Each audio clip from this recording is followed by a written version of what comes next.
आपला धुळे न्यूज मध्ये आपले हार्दिक स्वागत आहे। आता पहा आजच्या ठळक घडामोडी। धुळ्यात मतदानाला उत्साह झाली सुरुवात। जय हिंद शाळा आनंद खेडे व नेर या ठिकाणी मतदान करताना दिसून आले नागरिकांमध्ये मोठा उत्साह।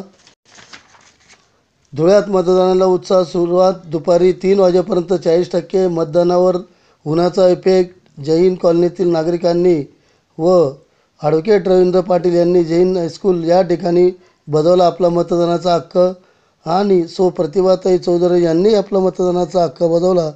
तसेच आनंदखेडे येथील सरपंच कविता देवेंद्र भांबरे व त्यांचे पती देवेंद्र भांबरे आणि गावातील सर्व नागरिकांनी आपला मतदानाचा हक्क बजावणं हे आजच्या दिवशी मतदान करताना दिसले।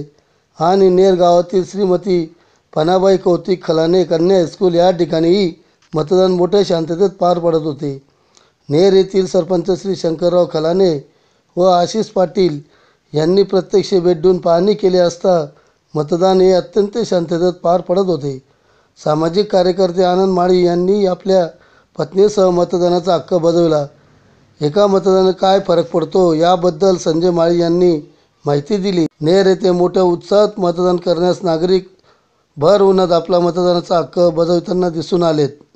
बाबासाहेब आंबेडकरांनी जी घटना लिहिली त्या घटनेचा सन्मान करण्यासाठी आम्ही मतदान केलं, तुम्हीही मतदान करावं अशी मी सगळ्या मतदारांना विनंती करतो। तसेच शत्रू राष्ट्रांना धडा शिकवण्यासाठी आम्ही मतदान केलं, तुम्ही मतदान करावं अशी मी सगळे मतदार बंधूंना विनंती करतो।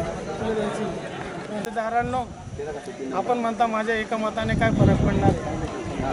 सन 1999 मध्ये अटल बिहारीजींचं जे 13 महिन्याचं सरकार होतं त्यावेळेस अटलजींनी बहुमत सिद्ध करण्याच्या वेळेस केवळ एका मतामुळे अटलजींचं सरकार पडलं। तसंच आमच्या नेर गावाचा एक किस्सा आहे। वार्ड क्रमांक 1 मध्ये भिला तात्या माळी म्हणून एक ग्रामपंचायतसाठी लढले होते, ते बी एका मताने पडले होते। म्हणून एका मताने काय फरक पडणार हे तुम्ही मनात न ठेवता आपलं एक मत महत्त्वाचा मानून आपण सर्वांनी सर्वतोपरीने प्रयत्न करून आपण आपल्या परिसरातील आपल्या नातेवाईकांचे आपल्या गल्लीवाल्यांचे सगळे मतदान करून घेणे आवश्यक आहे अशी मी आपल्याला विनंती करतो।